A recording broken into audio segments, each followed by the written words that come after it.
Assalamualaikum warahmatullahi wabarakatuh. Di sini saya perwakilan dari kelompok 3 ingin menjelaskan sedikit mengenai biografi ulama hadis. Beliau bernama Imam Abu Dawud. Nama lengkap beliau adalah Abu Dawud Sulaiman bin Al-Ash'ash bin Ishaq bin Bashir bin Shiddad bin Amr Al-Azi Al-Sijistani. Beliau dilahirkan pada tahun 202 Hijriah atau 817 Masehi di Sijistani, suatu kota di Basrah. Sejak kecil Abu Dawud sangat haus akan ilmu dan sudah bergaul dengan para ulama untuk menimba ilmunya.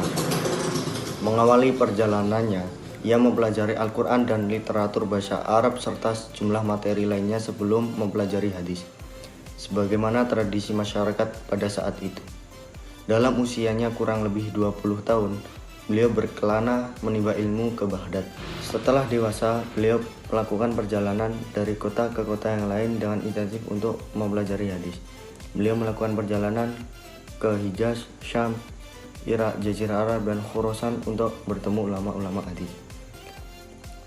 Pengalaman dari apa yang telah beliau pelajari ini menunjang beliau untuk mendapatkan hadis banyak-banyaknya yang nantinya dijadikan sebuah referensi dalam penyusunan kitab sunnahnya. Di dalam proses menimba ilmu, Imam Abu Dawud memiliki berbagai guru di suatu bidang ilmu tertentu. Misalnya dalam belajar ilmu syarah, bahasa Arab, dan mantik beliau belajar kepada Syekh Muhammad Ar-Ra'i Ibnu Azaid. Selain itu beliau juga belajar ilmu syarah dan faraid kepada Al-Badr dan Mahmud bin Ahmad Al-Aintabi Al-Wais.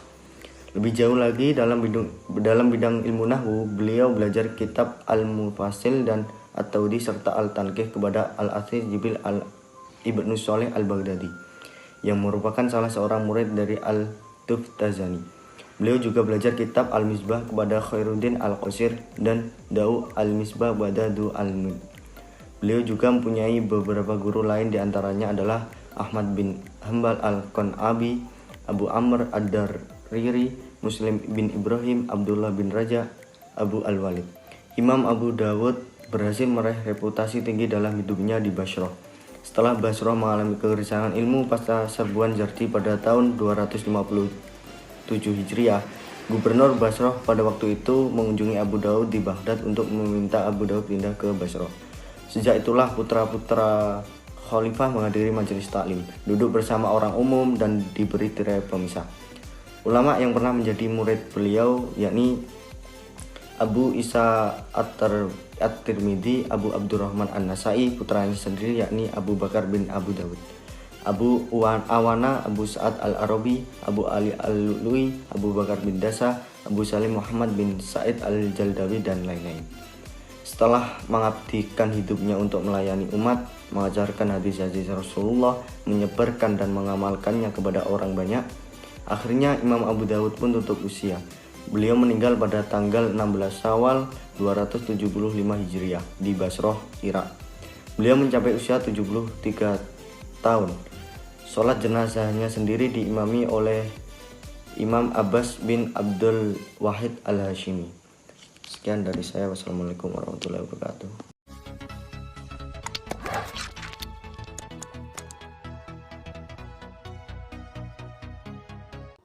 Assalamualaikum warahmatullahi wabarakatuh. Baru saja kita telah mengetahui bagaimana biografi dari Imam Abu Dawud. Maka kali ini kita akan mempelajari tentang jumlah hadis dan juga metode yang dipergunakan dalam menghimpun kitab Sunan Abu Dawud. Mengenai jumlah hadis, Imam Abu Dawud sendiri telah menghafal kurang lebih 500.000 hadis. Akan tetapi, tidak semua hadis tersebut beliau masukkan ke dalam kitab Sunan Abu Dawud. Hanya yang lolos seleksi saja, kurang lebih 4.800 hadis.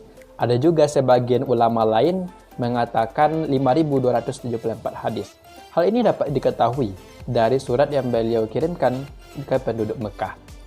Kitab ini terdiri dari hadis sahih, hasan, dan juga dhaif. Selanjutnya adalah metode penghimpunan kitab Sunan Abu Dawud. Berbicara mengenai kitab sunan, tentu berbeda dengan kitab jami' maupun kitab musnad. Jika kitab jami' memuat berbagai macam tema keagamaan seperti tauhid, fikih, dan lain sebagainya, maka kitab sunan hanya memuat satu tema saja, yakninya fikih. Terkait metode penghimpunan kitab Sunan Abu Dawud, beliau memberikan keterangan mana hadis ini, bahwa hadis ini merupakan hadis yang sahih, hadis yang mendekati bahkan menyerupai daripada sahih. Jika hadis itu lemah, beliau jelaskan di mana letak kelemahannya dan apa alasan dari hadis itu dikatakan lemah.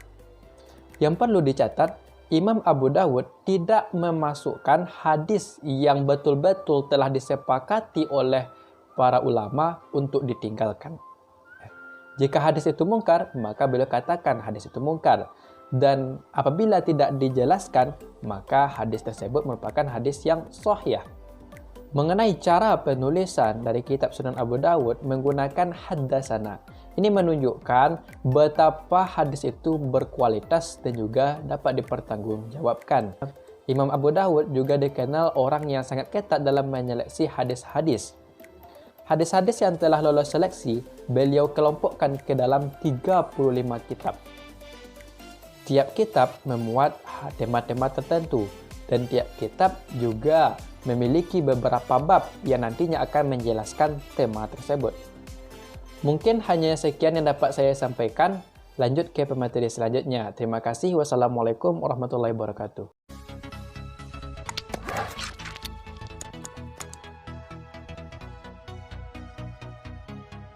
Assalamualaikum warahmatullahi wabarakatuh. Saya akan menjelaskan tentang sistematika isi kitab. Kitab Sunan Abu Dawud terbagi menjadi 35 kitab. Dan saya akan mengklasifikasinya menjadi 5 golongan. Yang pertama adalah kitab yang berkaitan dengan fikih ibadah. Yang kedua adalah kitab yang berkaitan dengan fikih muamalah. Yang ketiga adalah kitab yang berkaitan dengan fikih jinayah. Yang keempat adalah kitab yang berkaitan dengan fikih munakahah. Dan yang kelima adalah kitab yang tidak berkaitan dengan fikih. Golongan yang pertama adalah golongan kitab-kitab yang berkaitan dengan fikih ibadah. Terbagi menjadi 16 kitab. Yang pertama adalah kitab Al-Toharoh. Kitab ini membahas tentang bersuci dan hadisnya berjumlah 143. Yang kedua adalah kitab As-Sholat. Kitab ini membahas tentang sholat dan hadisnya berjumlah 367. Yang ketiga adalah kitab Az-Zakat. Kitab ini membahas tentang zakat dan hadisnya berjumlah 46. Yang keempat adalah kitab Al-Manasik. Kitab ini membahas tentang manasik dan hadisnya berjumlah 790. Yang kelima adalah kitab As-Saum. Kitab ini membahas tentang puasa dan hadisnya berjumlah 81. Yang keenam adalah kitab Al-Udiyah. Kitab ini membahas tentang kurban dan hadisnya berjumlah 21. Yang ketujuh adalah kitab As-Soid. Kitab ini membahas tentang perburuan dan hadisnya berjumlah 4. Yang kedelapan adalah kitab Al-Janaiz. Kitab ini membahas tentang jenazah dan jumlah hadisnya berjumlah 84. Yang kesembilan adalah kitab Al-Aiman wa An-Nuzur. Kitab ini membahas tentang sumpah dan nadar dan hadisnya berjumlah 32. Yang ke-10 adalah kitab Al-Ashribat. Kitab ini membahas tentang minuman dan hadisnya berjumlah 22. Yang ke-11 adalah kitab Al-At'imah. Kitab ini membahas tentang makanan dan hadisnya berjumlah 55. Yang ke-12 adalah kitab At-Tibi. Kitab ini membahas tentang kedokteran dan hadisnya berjumlah 24. Yang ke-13 adalah kitab Al-Hamman. Kitab ini membahas tentang kamar mandi dan jumlah hadisnya adalah 3. Yang keempat adalah kitab Al-Libas. Kitab ini membahas tentang pakaian dan hadisnya berjumlah 48. Yang kelima adalah kitab At-Tarjuli. Kitab ini membahas tentang menguraikan rambut untuk dibersihkan dan dibaguskan. Kitab ini hadisnya berjumlah 20. Yang ke-16 adalah kitab As-Sunnah. Kitab ini membahas tentang sunnah dan hadisnya berjumlah 32. Yang kedua adalah golongan kitab-kitab yang berkaitan dengan fikih muamalah. pada golongan ini terbagi menjadi 6 kitab. Yang pertama adalah kitab Al-Lughathah. Kitab ini membahas tentang barang temuan dan hadisnya berjumlah 2. Yang kedua adalah kitab Al-Wasoya. Kitab ini membahas tentang wasiat dan hadisnya berjumlah 17. Yang ketiga adalah kitab Al-Faraid. Kitab ini membahas tentang pembagian harta warisan dan hadisnya berjumlah 18. Yang keempat adalah kitab Al-Buyu. Kitab ini membahas tentang jual beli dan jumlah hadisnya adalah 92. Yang kelima adalah kitab Al-Ithu. Kitab ini membahas tentang memerdekakan budak dan hadisnya berjumlah 14. Yang keenam adalah kitab Al-Khatami. Kitab ini membahas tentang stempel dan cincin dan hadisnya berjumlah 8. Yang ketiga adalah golongan kitab-kitab yang berkaitan dengan fikih jinayah. Terbagi menjadi 6 kitab. Yang pertama adalah kitab Al-Jihad. Kitab ini membahas tentang jihad dan hadisnya berjumlah 182. Yang kedua adalah kitab Al-Kharaj wa Al-Imarah wa Al-Fai'i. Kitab ini membahas tentang kharaj atau pajak, kepemimpinan, dan fa'i. Kitab ini hadisnya berjumlah 40. Yang ketiga adalah kitab Al-Akhdiyah. Kitab ini membahas tentang pengadilan dan hadisnya berjumlah 31. Yang keempat adalah kitab Al-Hudud. Kitab ini membahas tentang hudud dan hadisnya berjumlah 40.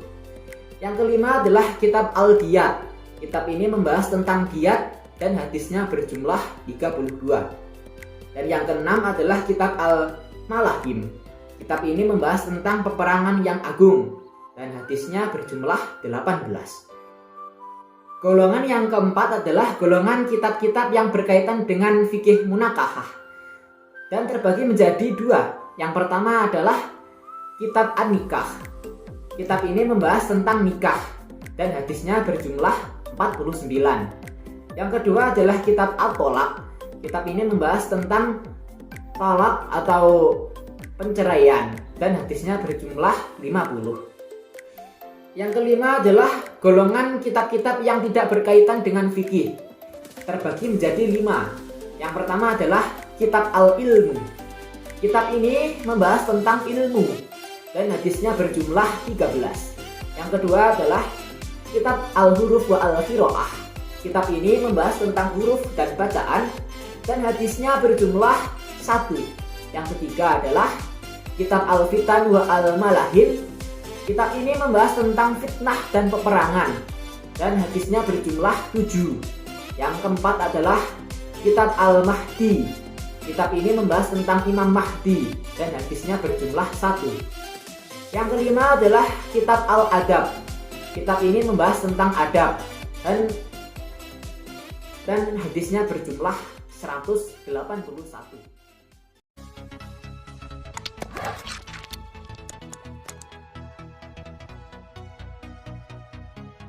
Bismillahirrahmanirrahim. Assalamualaikum warahmatullahi wabarakatuh. Sebelumnya perkenalkan, nama saya Eni Kurniawati. Saya dari kelompok 3. Oke, di sini saya akan menjelaskan mengenai nilai atau kualitas dari kitab Sunan Abu Dawud. Yang pertama, menurut Abu Hamid Al-Ghazali. Beliau berpendapat bahwasanya kitab Sunan Abu Dawud dirasa sudah cukup untuk mengetahui hadis-hadis yang mengenai hukum. Kemudian yang kedua, menurut Ibnu Al-Arabi, beliau berpendapat bahwa jika seorang mempunyai kitabullah dan kitab Sunan Abu Dawud, maka tidak diperlukannya lagi kitab yang lainnya. Kemudian yang ketiga, menurut Ibnu Qayyim Al-Jauziyah, beliau berpendapat bahwasanya kitab Sunan Abu Dawud memiliki sebuah kedudukan yang tinggi di dunia Islam, juga sebagai pemberi keputusan bagi mereka yang berselisih pendapat. Kemudian yang keempat, menurut Al-Khattabi, yakni para ulama menerima dengan baik kitab Sunan Abu Dawud tersebut, karena itu menjadi hakim di antara para ulama yang bertentangan terkait mazhab. Yang kelima, menurut Imam An-Nawawi, yakni menurutnya, bagi siapa saja yang berkiprah di dunia fikih, hendaknya mereka semua merujuk kepada kitab Sunan Abu Dawud. Kemudian yang keenam, menurut Ibnu Mandah, yakni beliau berpendapat bahwa kitab Sunan Abu Dawud dapat dijadikan sebagai rujukan utama mengenai dalil-dalil fikih. Kemudian yang ketujuh, menurut Muhammad Mustafa Azmi, yakni menurutnya kitab Sunan Abu Dawud adalah sebuah kitab yang dipakai sebagai pegangan oleh para ulama yang juga sekaligus merupakan kitab terlengkap dalam bidang hadis-hadis hukum. Kemudian yang kedelapan, menurut Al-Hafiz Abu Sulaiman, yakni beliau berpendapat bahwasanya kitab Sunan Abu Dawud adalah sebuah kitab yang baik dalam fikih yang semua orang juga dapat menerimanya. Kemudian yang kesembilan, menurut Ibnu Hajar Al-Asqalani, Imam An-Nawawi, Ibnu Taimiyah, mereka berpendapat yang pertama, bahwasanya tidak adanya penjelasan mengenai kualitas hadis dan sanad, sementara yang lainnya disertai dengan penjelasannya. Yang kedua, ditemukannya hadis yang dhaif menurut penilaian para ahli, namun juga tanpa adanya kejelasan terkait kedhaifannya oleh Abu Daud. Yang ketiga, juga ditemukan kemiripan oleh Abu Dawud dengan Imam Hambali dalam hal mentoleransi sebuah hadis, di mana pada waktu itu hadis tersebut dinilai kedhaifannya oleh para ahli. Kemudian yang ke-10, menurut At-Tirmidzi, beliau mengungkapkan bahwa kelemahan kitab Sunan Abu Dawud sendiri terletak pada pemakaian rawinya. Beliau mengatakan bahwa Abu Dawud tidak memakai rawi yang matruk, akan tetapi rawi yang munkar namun masih diterima periwayatannya di dalam sunannya. Oke, selanjutnya di sini saya akan menjelaskan mengenai kitab-kitab syarahnya. Yang pertama, Baslu Al-Maj fi Hali Abu Dawud diriwayatkan oleh Al-Alama Al-Muhaddis Akabir Al-Syekh Al-Khalil Ahmad Al-Saharanfuri pada tahun 1346 Hijriah. Kemudian yang kedua, Al-Manhalu Asbu Al-Maut Syarh Sunan Al-Imam Abi Dawud diriwayatkan oleh Mahmud Ibnu Muhammad Ibnu Khattab Al-Subki pada tahun 1352 Hijriah. Kemudian yang ketiga, Fat Al-Malak Al-Mab Tukmila Al-Manhalu Asbu Al-Maut Syarh Sunan Al-Imam Abi Dawud diriwayatkan oleh Amin Ibnu Mahmud Ibnu Muhammad Ibnu Ahmad Ibnu Khattab. Kemudian yang keempat, Aumul Ma'bud Al-Syarh Sunan Abi Dawud diriwayatkan oleh Syekh Al-Muhaddid Al-Alamah Abu Abdurrahman Syarh Al-Haq Al-Adim Abadi Muhammad Asyaf bin Amir bin Ali bin Haidar Al-Siddiqi. Kemudian yang kelima, Mu'alim As-Sunan karya Imam Al-Khattabi pada tahun 338 Hijriah. Kemudian yang keenam, Syarah Imam An-Nawawi pada tahun 676 Hijriah. Kemudian yang ketujuh, Syarah Al-Hafiz Al-Maqdisi pada tahun 765 Hijriah. Kemudian yang kedelapan, Zawaid Abi Dawud ala As-Sahihain Syarah Al-Hafiz Ibnu Al-Mulakin pada tahun 804 Hijriah. Kemudian yang ke-9, Fat Al-Wadud ala Sunan Abi Dawud Syarh Abu Al-Hasan Muhammad Ibnu Abdi Hadi Asindi pada tahun 1138 Hijriah. Selanjutnya yang ke-9, Syarah Ahmad Ibnu Husain Asy-Syafi'i pada tahun 844 Hijriah. Kemudian yang ke-10, Mirqat As-Su'ud ila Sunan Abi Dawud Syarah Jalaluddin As-Suyuti pada tahun 855 Hijriah. Kemudian yang ke-11, Aun Al-Wadud ala Sunan Abi Dawud Syarah Syihabuddin Al-Marjani pada tahun 1306 Hijriah. Kemudian yang terakhir, Zubdatu Al-Maqsud fi Hali Maqala Abu Dawud Syarah Muhammad Tahir Ar-Rahimi pada tahun 1411 Hijriah. Kitab ini adalah sebuah upaya untuk mensyarahkan kitab Sunan Abi Dawud melalui ucapan Abi Dawud sendiri. Sekian itu tadi presentasi dari saya. Kurang lebihnya saya mohon maaf. Akhirul kalam. Wallahu muwaffiq ila aqwamit thoriq. Wassalamualaikum warahmatullahi wabarakatuh.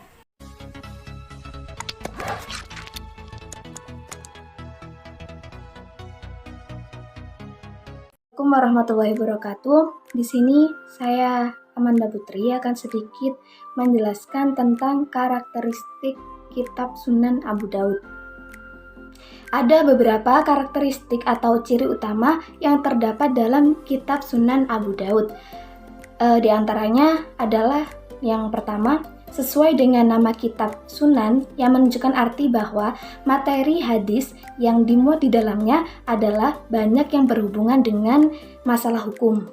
Yang kedua, banyak menyebutkan jalur sanad hadis, dan inilah penyebab adanya perbedaan di kalangan ulama yang menghitung jumlah hadis yang terkandung di dalam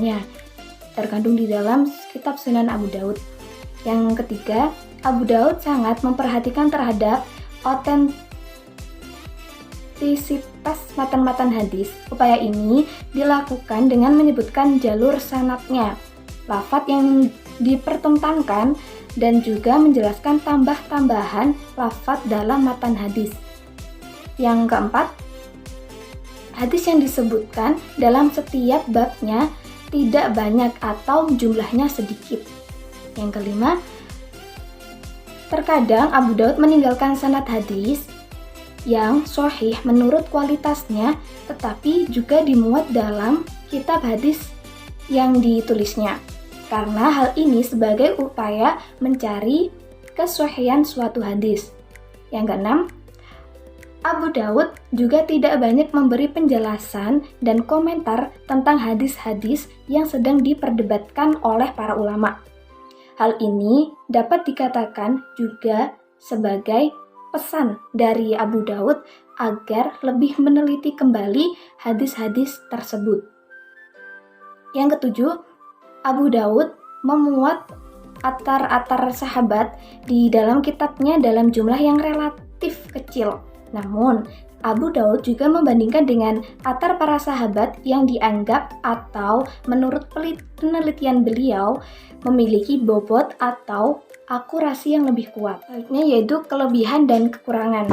Ada banyak penilaian para ulama terhadap kitab Sunan Abu Daud, seperti yang dikutip oleh Muhammad Abu Syubah. Yang pertama dari Al-Hafidh Abu Sulaiman. Menurut beliau bahwa kitab Sunan Abu Daud merupakan kitab yang baik dalam hal fikih dan juga banyak orang yang menerimanya dengan baik. Yang kedua, Imam Abu Hamid mengatakan bahwa Sunan Abu Daud sudah sangat cukup mengetahui hadis para mujtahid. Yang ketiga, Ibnu Al-Qayyim Al-Jauziyah berkata bahwasannya Sunan Abu Daud memiliki kedudukan yang tinggi di dalam agama Islam, sehingga umat Islam menjadikannya sebagai sumber rujukan. Dan orang-orang Islam atau umat Islam juga puas atas apa keputusan yang ada di dalam kitab tersebut. Yang keempat, menurut Muhammad Mustafa Azami, bahwasannya Sunan Abu Daud adalah salah satu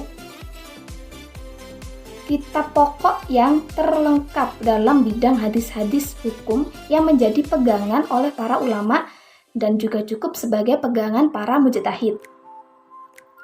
Menurut Imam An-Nawawi bahwasannya kitab Sunan Abu Daud dapat ditambahkan bahwa kitab beliau termasuk ringkasan dari hadis hukum. Kelebihan yang dimiliki oleh kitab Sunan Abu Daud juga memiliki titik kelemahannya, yaitu yang pertama, sejumlah hadis yang membahas selain hukum tidak termasuk dalam kitab ini. Artinya, pembahasan selain hukum sangat sedikit yang ada di dalam kitab ini. Kebanyakan adalah hadis-hadis yang membahas tentang hukum. Yang kedua, tidak adanya penjelasan tentang sanad atau kualitas suatu hadis. Jadi tidak ada penjelasan suatu sanad dan kualitas suatu hadis tersebut. Pemiripan hadis dengan Imam Hambali dalam mentoleransi hadis yang oleh kalangan ulama masih dinilai sebagai hadis doif. Dan yang keempat, dalam hal pemakaian perawi tidak mengambil dari perawi yang dusta, tapi masih menerima perawi atau periwayatan yang mungkar. Yang dusta tidak diterima, tapi periwayatan yang mungkar masih diterima oleh di kitab Sunan Abu Daud tersebut. Masih ada lagi kritikan dari beberapa para ulama. Namun sebenarnya jumlah hadis yang dikritik sangat sedikit. Dengan demikian, kritikan-kritikan tidak begitu berpengaruh terhadap posisi dan urgensitas kitab Sunan Abu Daud tersebut dalam konteksnya yang menjadi referensi bagi para ulama. Sekian, kurang lebihnya mohon maaf. Wassalamualaikum warahmatullahi wabarakatuh.